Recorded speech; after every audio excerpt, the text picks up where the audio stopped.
So I'm interviewing Caspar, also from Germany, who is today at the event in Luxembourg. So could you briefly introduce yourself? Where you're coming from, and what is your position on nuclear? Hello, I'm Caspar from Germany, originally from Berlin. Now I studied in Zurich for 4 years. Now I started studying nuclear engineering at EPFL in a joint master's program together with ETH Zurich in Switzerland. So, of course, my stance is quite pro-nuclear since I study that. Well, maybe it's the other way around. I study it because I'm interested in the technology. I studied physics previously, and I got talking with a friend of mine who did the program, and that's pretty much why I'm here. Read a few books about it and wanted to learn more about the technology. Okay, so you have a what we in the Netherlands at least would say a better background. So I have physics backgrounds. There's a lot of feelings in Germany regarding nuclear. So what is your take on that? How did that occur? Okay, so I think that's the problem with people understanding the world in on a feeling base more than on a scientific or numerical base, because so people say stuff and it sounds like a good idea until you go and make the corresponding calculations, where it turns out to be a really bad idea. And I think that's a huge problem in society and in politics in general, that things that sound good aren't necessarily good. So how did that, where did this come from in Germany? Particularly when it comes to the anti-nuclear movement, I think it stems from the 1960s, where people were against industrialization and had kind of a fear about large projects changing their current environment. Like in the Brockdorf, for example, there was a place where a lot of protests happened against the nuclear power plant, and they even occupied the zone where it was supposed to be built for a prolonged period of time, and the police was not able to get the protesters off the site without using an unnecessary amount of force, so they did not end up doing it. And in the end, the nuclear power plant was not going to be built. And purely because of the protests? Yes, because of the protest, because people were afraid about this new industrial plant changing their living environment. So, just to back up and go more to today's situation, right? So, Germany phased out nuclear completely last year in April, closing the last two power plants, that was, I believe. And since then, I mean, for the whole of 2023, if I'm not mistaken, Germany is still at 10x the carbon footprint regarding to compared to France. So instead of phasing out coal, we phased out nuclear. So talking about feelings, how does this make you mad, or? Yes, of course it does. Of course it does. I think it is totally unnecessary, and it should have been done the other way around. Of course, I don't think there is any reason to phase out nuclear before coal got phased out. It happened back then in 2011. The decision was made to phase out nuclear early, 1 year after extending the lifetimes, because of the accidents in Fukushima. The argumentation back then was Japan is like a high technology country, so they said, if it happens in Japan, it can also happen here. But it is a false statement. Because how many tsunamis are there in Bavaria?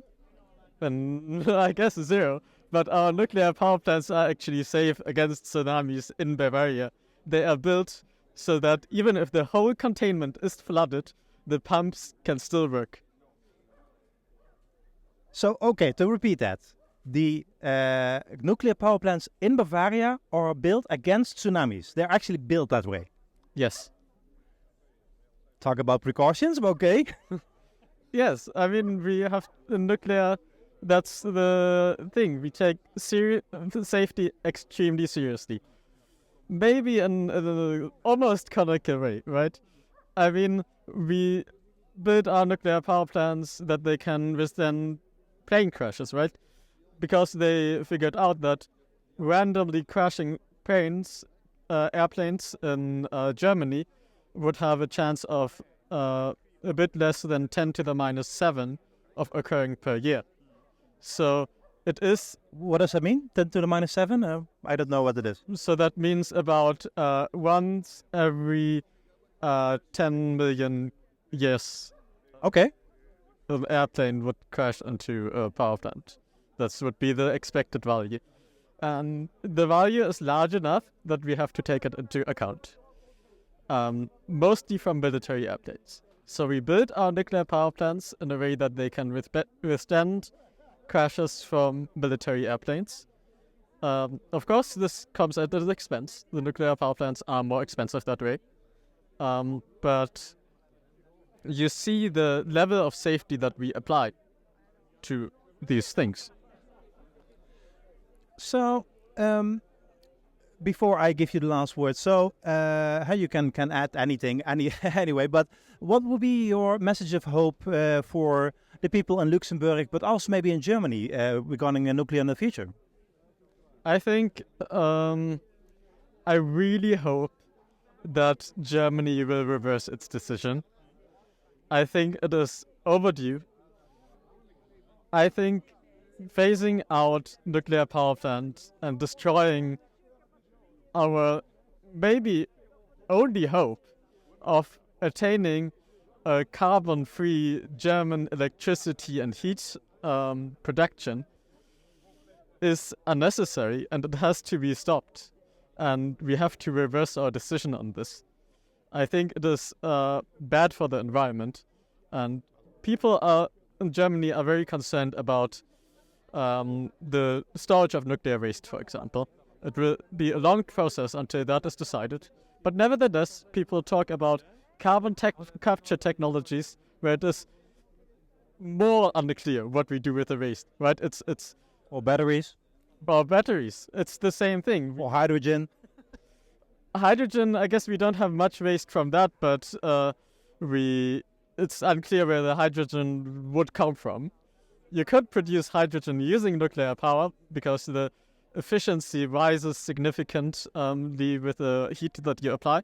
If you produce hydrogen at about 1,000 degrees temperature, you get efficiency is close to 95%, I think. Whereas at the room temperature, or like in the room temperature range, the hydrogen production efficiency is closer to 60%. Okay, but hydrogen aside and carbon capture technology aside, there are very few technologies that at our current state of technology can achieve climate-friendly production in Germany, and I think nuclear is one of them, if not maybe the best. We not only have to think about electricity production, heat production, for example. The amount of energy of heat produced per year in Germany is the same, almost the same, or like a bit higher than the total electricity production in Germany. So producing all this heat for process heat for chemical plants and so on will be a challenge when it is done using renewables, because you have to do this in a reliable fashion, because you can't just start and stop chemical processes at will, right? So we also have to think of these sort of things, and I think their nuclear power is a technology that needs to be taken into account and needs to be taken seriously.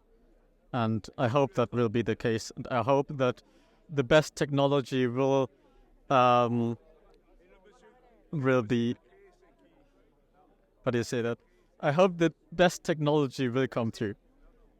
Okay, Caspar, thank you, and have a nice event here in Luxembourg. Thank you so much.